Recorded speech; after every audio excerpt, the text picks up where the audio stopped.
4차시 등비수열의 극한 디딤 영상에 오신 여러분들 환영합니다. 자, 우리는 이번 시간에 어떤 것을 배울 거냐면요. 등비수열의 가장 큰 특징인 공비 있죠. 그 공비의 값에 따라서 이 등비수열이 어디로 가느냐, 극한값이 어떻게 되느냐를 확인해 보는 시간입니다. 그래서 먼저 우리가 등비수열이 뭔지부터 알아야 되기 때문에 그 부분부터 복습하면서 들어가 보도록 하겠습니다. 등비수열 여러분들이 배웠던 수열 중에서 가장 대표적인 수열 중에 하나예요. 그쵸? 첫 번째 항이 주어져 있고요. 다음 항으로 넘어갈 때마다 일정한 값을 곱해 나가는, 그리고 그 값을 우리는 공비라고 부르죠. 그래서 그 공비를 계속해서 곱해 나가는 수열을 우리는 등비수열이라고 부르게 됩니다. 자, 그래서 일반항은 여러분들이 수학 1에서 열심히 배웠듯이 AR의 n-1제곱 이렇게 표현이 가능한데요. 근데 우리는 그 중에서도 제일 단순한 형태, 제일 쉬워 보이는 형태인 R의 n제곱이라고 하는 수열에 대해서 극한을 좀 생각해 보려고 그래요. 왜냐면 AR의 n-1제곱은 결과적으로 요 R의 n제곱 경우를 조금씩 변형시킨 거라고 볼 수 있거든요. 그래서 우리는 R의 n제곱의 수렴 발산을 확인해 보도록 하겠습니다. 제일 쉬운 케이스 두 가지를 토대로 한번 생각을 열어보도록 하겠습니다. 2의 n제곱과 3분의 1의 n제곱 이렇게 두 가지 케이스를 들고 왔어요.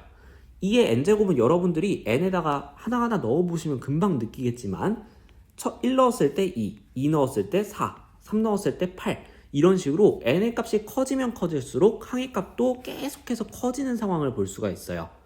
그러면 얘는 양의 무한대로 발산한다 라는 거 손쉽게 이해할 수 있겠죠. 같은 방법으로 Bn 같은 경우에는 3분의 1, 9분의 1, 27분의 1, 81분의 1 값이 점점 작아진다는 거 느끼실 수 있고요. 양수를 거듭해서 곱해 나가는 거기 때문에 무조건 0보다는 커지는 상황을 확인할 수 있겠습니다. 그래서 0보다 항상 커야 되는데 계속 작아져요. 그러다 보니까 0에 가까이 가는 수밖에 없겠다. 그래서 얘는 0에 수렴하겠구나 파악할 수 있습니다.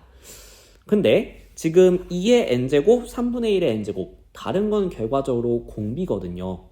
그럼 이 공비의 값의 범위가 우리가 수렴 발산을 결정짓는 중요한 원인으로 볼 수 있지 않을까라는 거예요. 그래서 공비의 범위에 따라서 R의 n제곱이 어디로 가는지 한번 보도록 합시다. 네 가지로 좀 나눠보려고 하는데요.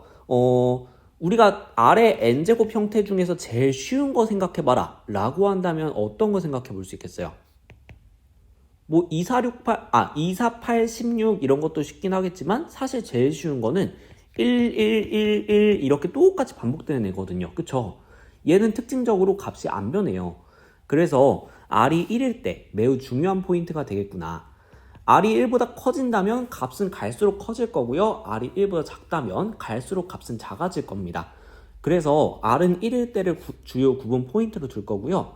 그거랑 비슷하게 마이너스 1도 절대값이 커지느냐 작아지느냐를 결정짓는 구분점이 되거든요. 그래서 1과 마이너스 1 이 두 값을 기준으로 범위를 나눠보도록 하겠습니다. R이 1보다 클 때를 확인해 보려고 하는데요. 1이라는 값이 가장 중요한 분기점이라고 말을 했잖아요. 그래서 그걸 기준으로 R을 표현을 해보도록 하겠습니다. 그러면 예를 들어서 R이 1.2 정도가 된다면 1 더하기 0.2 이런 식으로 표현할 수 있다는 거예요. 그 1이라는 분기점을 살린다면. 그래서 R을 1 더하기 어떠한 양수값 이렇게 한번 표현을 해보도록 하겠습니다. 우리가 확인하고 싶은 거는 R의 n제곱이에요. 그래서 1 더하기 h의 n제곱에 대해서 생각을 해볼 건데 요거 여러분들 전개하기 힘들죠. 그리고 어디로 가는지도 확인하기 힘들어요. 그래서 얘를 좀 더 쉬운 형태로 바꿔보려고 합니다. 근데 얘를 좀 생각해보면 얘는 1 더하기 nh보다 크거나 같은 값일 거란 말이에요. 쌤 갑자기 이게 뭔 소리죠? 이러는 친구들이 있을 것 같아요. 자, 근데 이 부분은 여러분들이 이 부분은 여러분들이 어떻게 확인할 수 있겠냐면요. 수학적 귀납법을 이용해서 확인할 수 있어요. 근데 요거까지 설명하면 선생님이 너무 시간이 길어질 것 같아서 요 수학적 귀납법은 여러분들의 선택으로 맡기도록 하겠습니다. 자, 자신 있는 친구들은 여러분들이 수학적 귀납법을 이용해서 이 부분을 한번 증명해 보시고요. 증명하신다면 선생님한테 드림노트에 작성해서 가져와 주세요. 그럼 선생님이 여러분들 잘했습니다. 또는 이 부분은 보완해야 됩니다. 이렇게 설명을 해주고 그 다음에 그 부분은 여러분들의 자기주도적인 활동으로 기록을 해주도록 하겠습니다. 자, 그래서 요건 한번 증명을 시도해 보시고요. 만약에 이렇게 나타내는 게 여러분들 받아들여진다면 그럼 이제 극한값을 생각할 건데 1 더하기 nh의 극한값은 여러분들이 좀 더 쉽게 생각할 수 있단 말이에요. 리미트 n이 무한대로 갈 때 1 더하기 nh h가 예를 들어서 0.2 정도가 되더라도 n이 커지면 커질수록 얘는 1 더하기 0.2, 1 더하기 0.4, 1 더하기 0.6 찔끔찔끔 커지긴 하지만 계속해서 커지는 상황이란 말이에요. 그래서 얘의 극한값은 양의 무한대로 갈 수밖에 없습니다. 자, 그러면 우리 저번 시간에 배웠던 극한의 대소관계 생각해 봤을 때 지금 아래 n제곱이 보다 큰 수열이고 1 더하기 nh는 작은 수열이란 말이에요. 근데 작은 수열 자체가 한없이 커져요. 이렇게 대소관계가 정해져 있을 때 큰 수열의 극한값이 작은 수열의 극한값보다는 항상 커야 되는데 작은 수열 자체가 이미 한없이 커지고 있어요. 그럼 큰 거는 따라서 한없이 커질 수밖에 없겠죠. 그래서 큰 수열에 해당하는 n이 무한대로 갈 때 아래 n제곱 얘의 극한값 또한 양의 무한대로 갈 수밖에 없겠다. 자, 그래서 r이 1보다 클 때는 양의 무한대로 발생한다 라는 것을 확인해 볼 수 있겠습니다. 두 번째, r이 1일 때를 볼게요. 요거는 여러분들 아래 n제곱 자체가 명확하게 구해지죠? 1, 1, 1, 1 쭉. 자, 그래서 그러면 결과적으로 상수수열이니까 아래 n제곱의 극한값도 1이겠구나 라는 거 파악해 볼 수 있겠습니다. 즉 r이 1일 때는 1로 수렴하는 결과를 얻어낼 수 있겠다. 이번에는 절대값 r이 1보다 작은 경우를 생각해 볼게요. 그러면 여러분들이 이걸 새로 증명해야 되느냐? 아니죠. 얘를 좀 적당히 변형을 시키면 우리가 얘로 만들어낼 수 있을 것 같아요. 어떻게? 역수를 취해서. 자, 그래서 우리가 절대값 r분의 1이라고 하는 걸 생각해보면 역수니까 얘는 1보다 커지겠죠. 자, 얘는 커질 겁니다. 그래서 우리가 이제 얘의 n제곱 형태를 생각해 본다면 리미트 n이 무한대로 갈 때 절대값 r분의 1의 n제곱을 생각해 본다면 얘는 다시 써봤을 때 절대값 r의 n제곱분의 1 이렇게 볼 수도 있겠고요. 절대값은 곱셈에 대해서는 하나로 합칠 수가 있으니까 얘를 다시 정리해보면 절대값 r의 n제곱분의 1 이렇게 볼 수도 있겠죠. 자, 근데 얘가 지금 우리가 1번 결과에 의하면 양의 무한대로 발산한다는 것을 알 수 있거든요. 그러면 지금 봤을 때 이 분수의 의미는 분자를 분모로 나눈다는 거죠. 근데 나눠지는 값은 그대로예요. 그 나눈 결과값이 한없이 커지려면 나누는 수는 어떻게 돼야 되겠어요?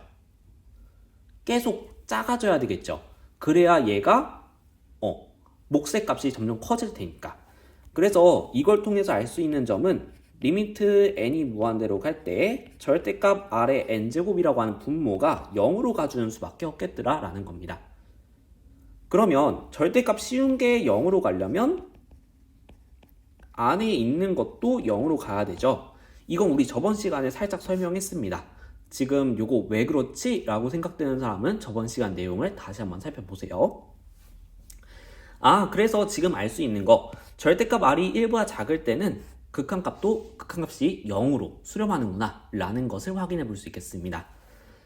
자, 그 다음 네 번째 마지막 거 볼게요. 요거는 사실 증명을 통해서 확인해 줄 수 있겠지만 예시를 통해서 확인을 해보도록 하겠습니다. 자, 만약에 r이 마이너스 1일 때 생각해 본다면 r의 n제곱이라고 하는 건 어떻게 변해요? 마이너스 1, 1, 마이너스 1, 1 이런 식으로 진동하는 것을 볼 수가 있고요. 그 다음에 r이 마이너스 1보다 작을 때는 예를 들어서 마이너스 2 이런 거 생각해 본다면 진폭이 점점 커지면서 이렇게 왔다 갔다 진동하는 것을 볼 수 있어요. 뭐 예를 들어서 마이너스 2의 n제곱 보면 마이너스 2, 4, 마이너스 8, 16 이런 식으로 왔다 갔다 이렇게 되는 거죠. 그래서 R이 마이너스 1보다 작거나 같을 때는 진동 발산이라는 것을 확인해 볼 수 있겠습니다. 자, 그래서 결과를 한번 총체적으로 정리해 본다면요. R의 n제곱이라고 하는 수열을 생각해 봤을 때 R 값이 1보다 크면 양의 무한대로 발산한다 라는 거 확인해 볼 수 있겠고요. R이 1이면 1로 수렴한다. 그 다음에 절대값 R이 1보다 작으면 0으로 수렴한다. 그 다음에 R 값이 마이너스 1보다 작거나 같으면 진동 발산한다 라고 네 가지 케이스로 정리해 볼 수 있겠습니다. 이 네 가지 케이스 각각 기억하시는 것도 중요하고요. 그 다음에 지금 수렴하는 이 두 케이스를 묶어서 R의 n제곱이 수렴할 조건 이라고 한다면 공비의 범위가 마이너스 1보다 크고 1보다 작거나 같다 라고 정리하는 것도 중요합니다. 이 두 가지 내용 모두 다 기억하고 계셔야 돼요. 이거는 시험에 항상 나옵니다. 자, 그래서 여러분들이 이 내용들을 잘 기억하고 다음 시간 수업 시간에 문제풀이로 한번 마스터를 해보도록 하죠. 익히면 되게 쉬울 거예요. 자, 그리고 선생님이 이번 설명에서 살짝의 오류를 포함한 게 있어요. 오류를 포함한 게 있기 때문에 그 오류를 디딤노트에 정확하게 찾아서 가져오면 선생님이 잘 좋은 의미로 기록을 해두도록 하겠습니다. 과연 오류는 어디였을까요? 잘 찾아보세요. 수고하셨습니다.